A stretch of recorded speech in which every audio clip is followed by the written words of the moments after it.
Hey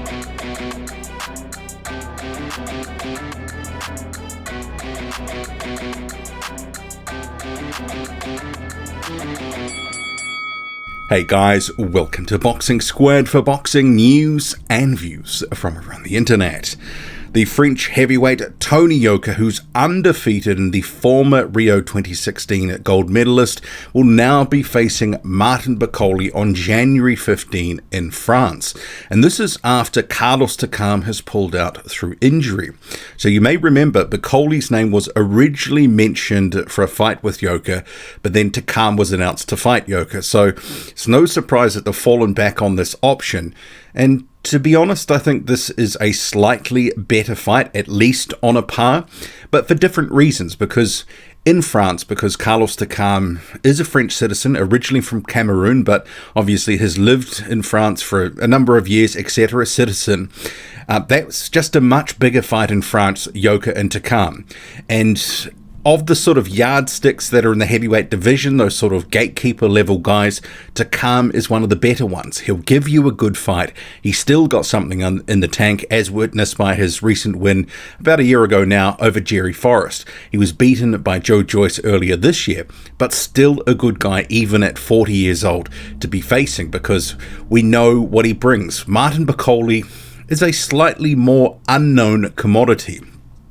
We saw against Sergey Kuzmin, Bakole very good at range, and he's been beating up and feasting on journeymen in recent years, and that was ahead of that Kuzmin fight. But it has been a case that Martin Bakole's been a little bit inactive. He wasn't re-signed to Matchroom at the end of 2020. He's been cast adrift a little bit. And this fight obviously confirms that he has officially ducked Filip Hrgović, who he said he was prepared to face after he had a tune-up. And he did have a tune-up a few months ago against a guy who was it number 580 something in the world. But clearly this fight probably presents better opportunity, better money.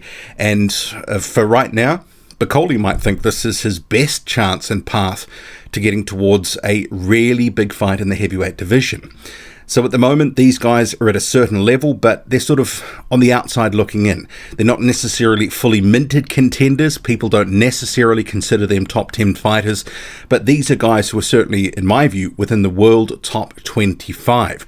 Very good fight. And for different reasons, these guys need each other and need to take that step to that next level. And this is what this fight presents for them.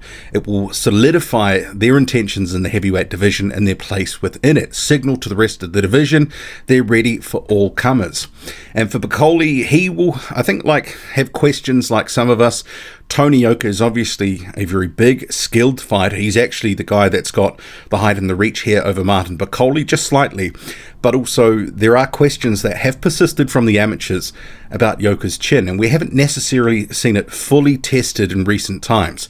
Although I think, in comparison to recent years, he's the one that's had the better preparations for this sort of fight through his level of opposition. You think Joel Tumbwe-Dzeko, Peter Milas, Christian Hammer, Johan Dorper, Johnny Rice, Dave Allen. He's got a number of decent names that have helped him, step through the requisite levels. So I think he's in a better place compared to Martin Bakole in terms of preparation, his activity, the level of competition more recently.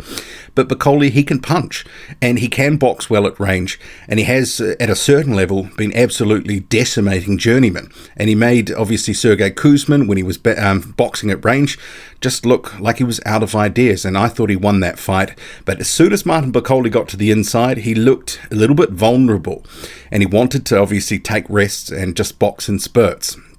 Can Tony Yoka take advantage of that? We've seen Martin Bakole get out-pointed. He got picked apart by Michael Hunter back in 2018. It's an interesting fight. Moving on, so Murat Gassiev, so he will no longer be fighting on Christmas Day. So Gassiev saying, and this is translated, "Dear friends and girlfriends, news today is not very good. I injured my arm, and for this the reason the fight, which was scheduled for December 25th, will be postponed to another date. I'm not discouraged. I'll even heal a little, prepare even better for the fight. But the haters will have more time to whine that my time has already passed and I'm not the same as before. My real fans will have to wait a little, but I'm sure that you will understand me and I will meet your expectations. Hug the real ones. We will see you soon."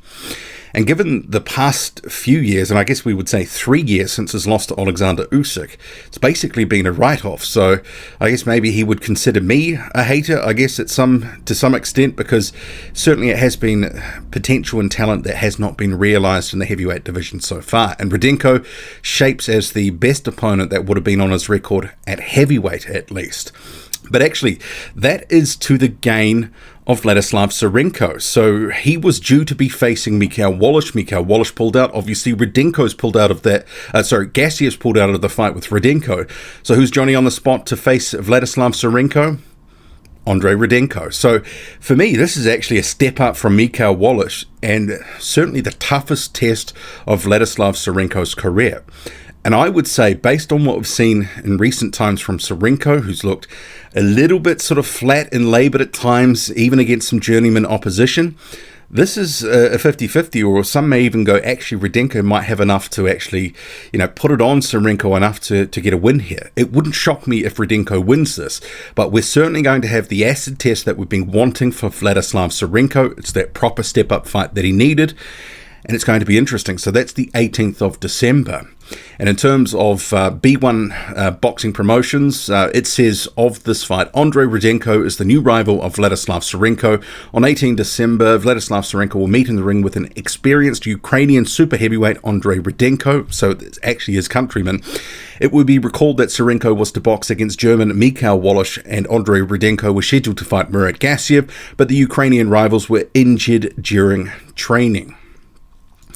Moving on, so Don King has won the purse bid for a fight between Trevor Browne, who's the WBA regular champion, or world champion as they're calling it these days, and Mahmoud, who's the designated recess champion. So this was a fight that was meant to happen at the start of 2021. Some shenanigans from King's end ended up sort of having CHAR binned off the fight. Trevor Browne fighting for a vacant title against Stavern, who somehow was sanctioned by the WBA to face Browne. So King has won here. And this has been a saga that's been going on for a few years. These guys, will they, won't they, will they actually fight?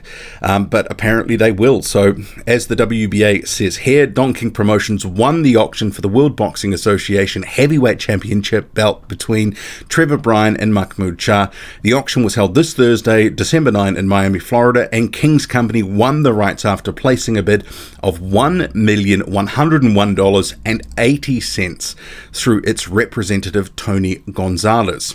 The promoter informed that the possible venues for the fight are Warren, Ohio, Las Vegas, Nevada, and South Florida, all with a date of January 29, 2022.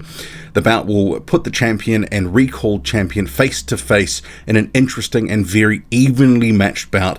The WBA continues to take action as part of its world title reduction plan.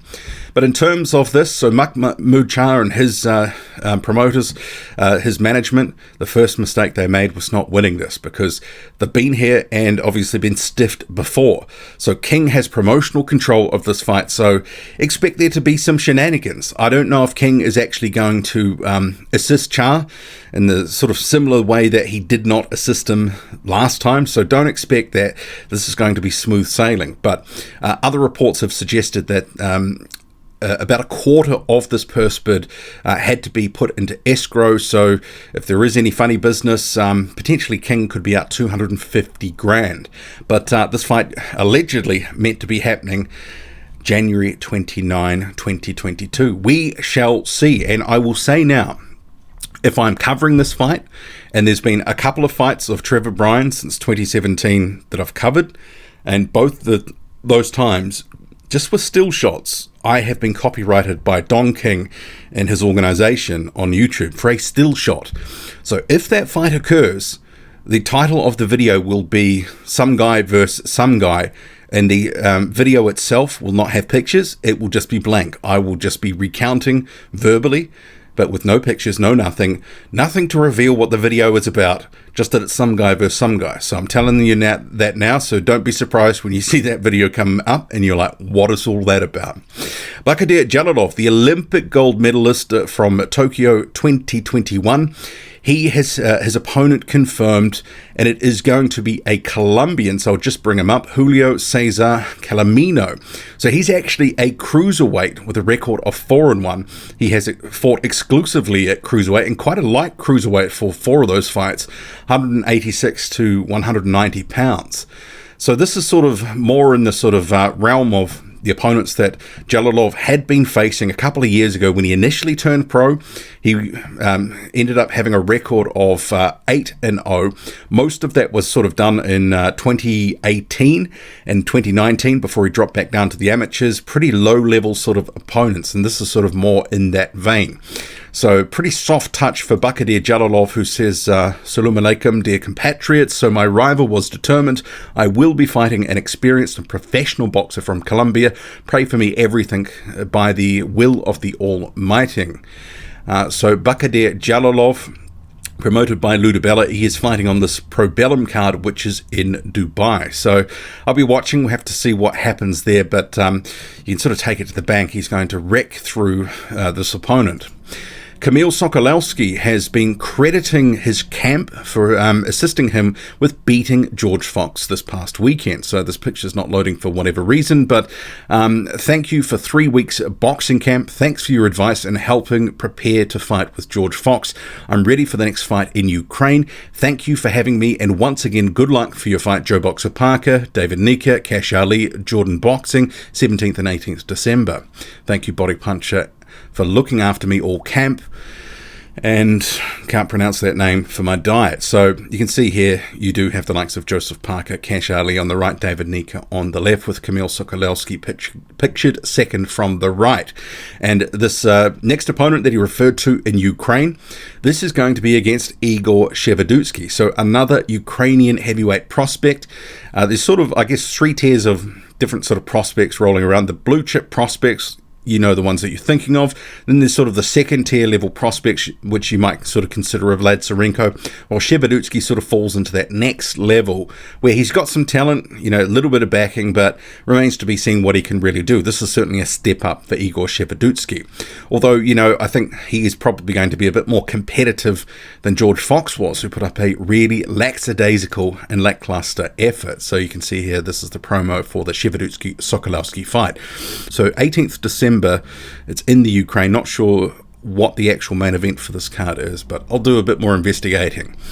So Dave Allen, so he is a little bit miffed that people are expecting much better level opponents of him for his upcoming fight. So he says, for people asking about my next fight on the 17th, next year I'm happy to box anyone, but on the 17th I've agreed to box, and I have friends and family coming, and I will box whoever I need to box in the budget to hold up my end of the deal, and be on a show if anyone has a few spare 100,000 and want to pay me and a world-class opponent to box, give me a ring.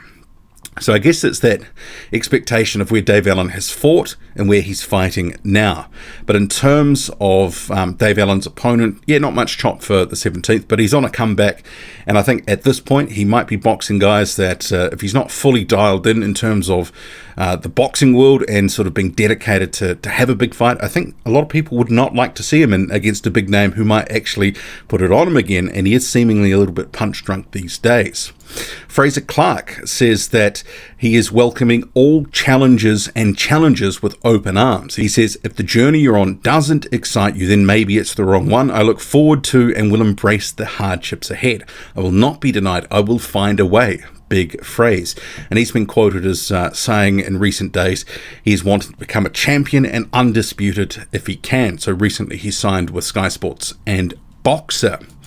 And just rounding out this heavyweight news mashup video. So Lucas Browne is going all Tony Bellew, saying, criticize me when you are at my level. Until then, you may just admire me. So make of that what you will.